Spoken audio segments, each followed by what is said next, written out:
Hey, good morning. What I want to do this morning is that I'm not going to look at the first part of the parsha, the introduction to the parsha. The introduction of parsha Tra'eh says that Hashem gives us a bracha and klala, this blessing and this curse, and just in a nutshell, it's if we do the mitzvahs of Hashem, we get the bracha, and if we don't, we get the curse. And but then it starts speaking about this. Is really I want to look at into. It talks about the sanctity of Eretz Yisrael, the sanctity of the land of Israel, what's so important about it, and what we're supposed to do with it, and how we're supposed to deal with it, because it's not so simple as we understand that this is the place that HaKadosh Baruch Hu brought us out of Mitzrayim. That was the goal, was to take us to Eretz Yisrael, and as such, if that is indeed the case, then it must be that it's a special place. So says the Torah. This is the beginning of Perek Yud Bet, which is the second paragraph, effectively of the parsha. Says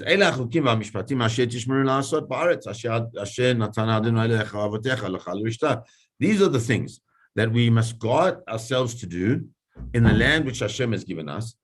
All the days, all while that we are living in the land of Israel. These are the things that we need to be very careful about. These are the things that we need to ensure that we are that we guard them, we look after them, we make sure that everything's okay with them. So the Netziv has his thing of these chukim. What are the chukim? He says that Eila midrashot hainu yud gimel midot shavhem chukim et hamikra v'dorshim. So the things that we have to guard most carefully is the way in which the way in which we learn, that we ensure that our learning, that our process of funneling into ourselves the word of Hashem is done in the most integrous manner. So that's the first thing. Then he says, what are the mishpatim? The mishpatim are the dinim she'atzu al pi chakiras haTalmud. The dinim are from the fact that we're doing things in a proper way. Then out of that will come the proper laws that we need to be aware of. And we have to make sure that we learn them. And this is a theme that we've had before.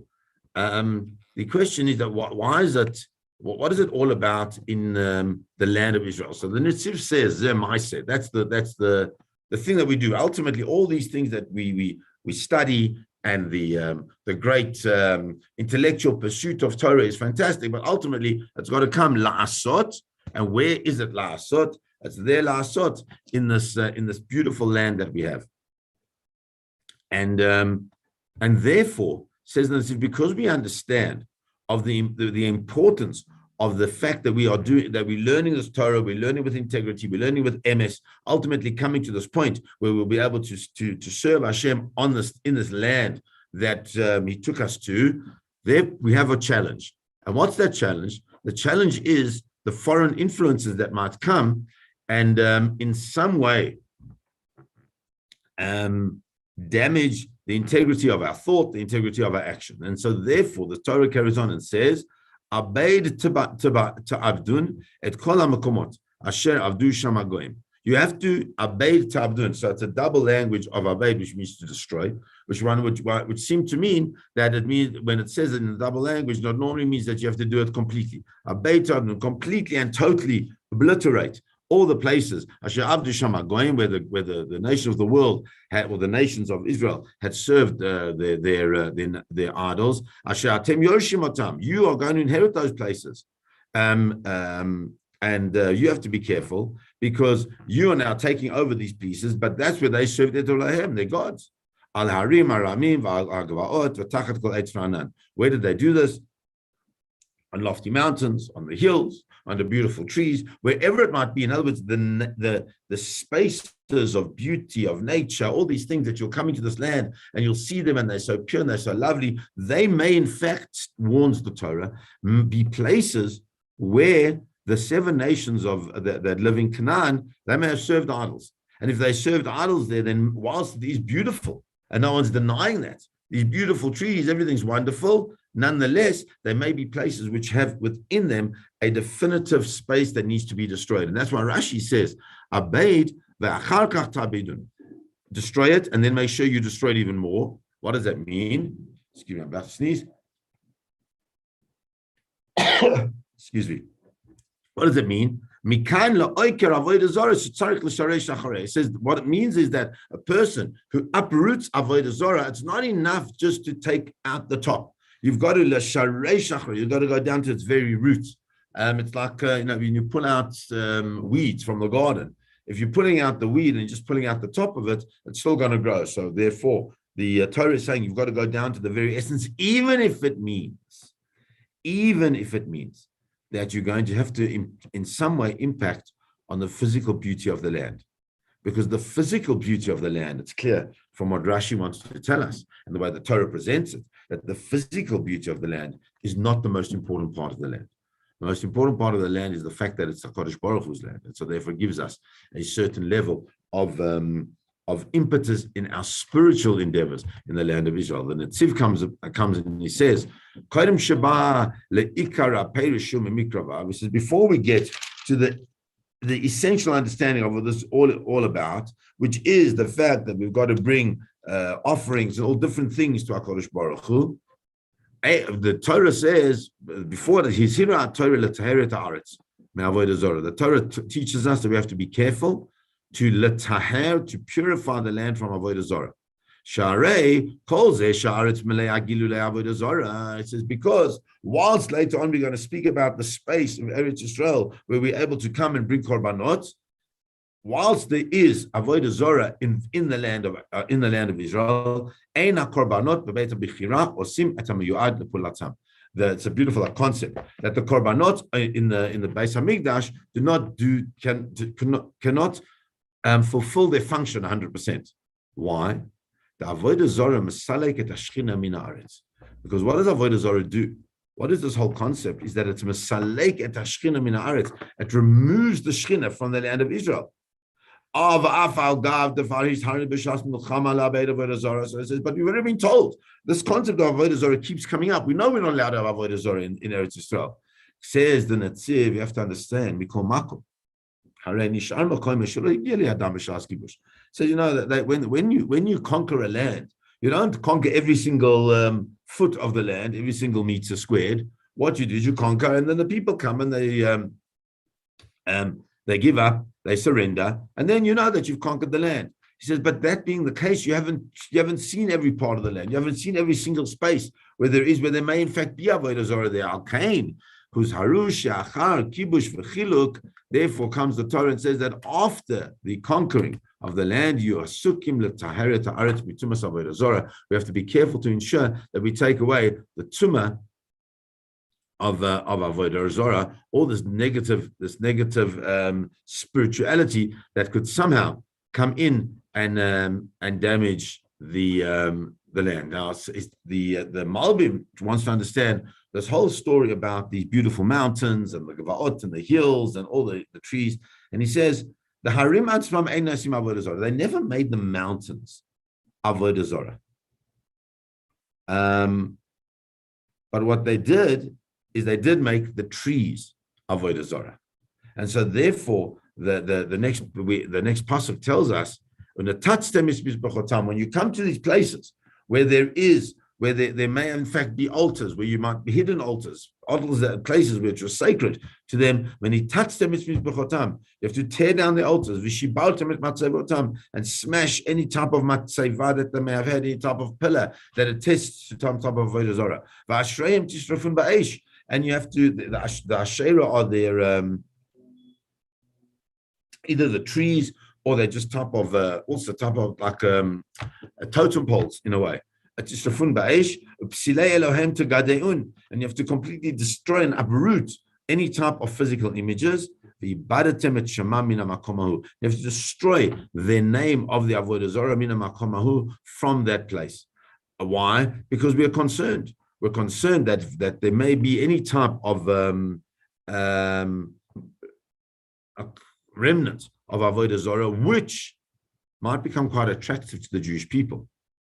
Because if you do such a thing, if it's easy worship, where Am Yisrael no longer have to go through the difficulties and the Ol Malchut Shamayim and the Ol Mitzvot, which we spoke about before, so then perhaps Bnei Yisrael would succumb into the avodah zarah.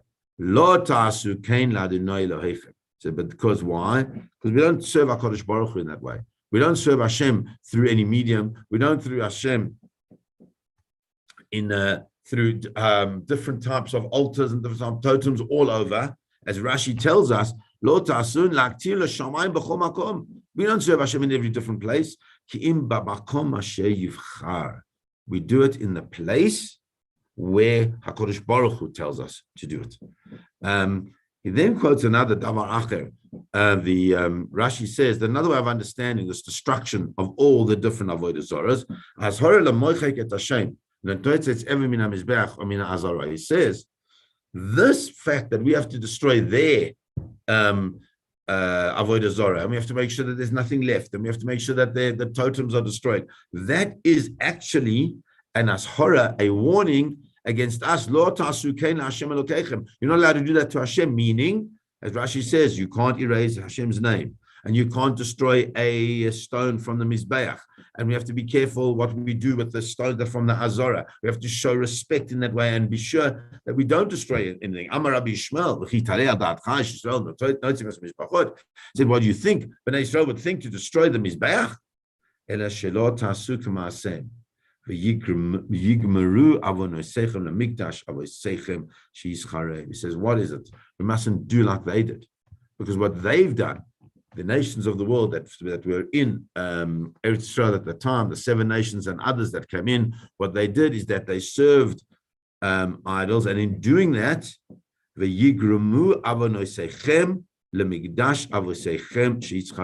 their actions caused their temples to be destroyed because they served incorrectly. They served avodah zarah. So too, the warning to us, Lo ta'asu kein Hashem Elokeichem, we mustn't do the same to Hashem, meaning we have to be careful that our actions are not going to be the ones that cause chas v'chalila, the destruction of our holy places.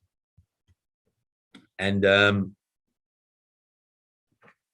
so therefore the Torah tells us that we have to be very careful in the way we're behaving, and it's not a direct musar. It's rather saying that the way they did is what they did. We must be careful. So what must we do? So the Torah continues, because to the place which HaKadosh Baruch Hu chose, amongst mikol shiftechem, amongst all your tribes. In other words, Hashem knows there is such a diversity within the Jewish people. There's such a spectrum of people. Nonetheless, there's a specific place which somehow is able to hold that entire diversity, that spectrum, the differences, the way people do things. There's something about this place that Hashem is choosing. That's where Hashem chose to put His name. That is the Shechno, where he's going to dwell. That's the place you need to go to, Uvat Hashem, and go there. And in that place, that is the place where we're going to serve Hashem. And it comes along Rashi and tells us, what is that place? We know is the Makom Beit HaMikdash. In Nov and given all other places where they were places they try to serve Hashem, that's not where Hashem's presence dwelt. Sharei Aaron lo amad sham, because that is not where the Aaron was. That is not where the space of HaKadosh Baruch Hu's word was. HaKadosh Baruch Hu's word, which is housed, which is the Torah, the Aseret HaDibrot, which is housed within the Aaron, is the defining space of where everybody can come together. Why is that? Because the Jewish people, whilst we are so diverse with so many different ways of being and thinking and analyzing, ultimately it all revolves around one thing, and that is the Torah itself. And so therefore, Leshichno Tidrashu, Darosh means like a drosha, that we have to search for him. We have to search for him even though it might be difficult, and even though we may be far. Uvata Shama, that's the place we have to come there. When do we come to that place? And that's why the parasha of Re'eh finishes off with the mitzvahs of the Shalosh Regalim, Vat Shama. We come there on the Shalosh Regalim specifically, and in that place the Torah will continue. That's where we bring our korbanot. That's where we serve our Kodesh Baruch Hu. We don't serve our Kodesh Baruch Hu in disparate places. We serve our Kodesh Baruch Hu in one place. Also, you'll have to ask, so what about the shuls? So our shuls are called the Mikdash Ma'at. Our shuls are called Mikdash Ma'at, which means a small base of Mikdash.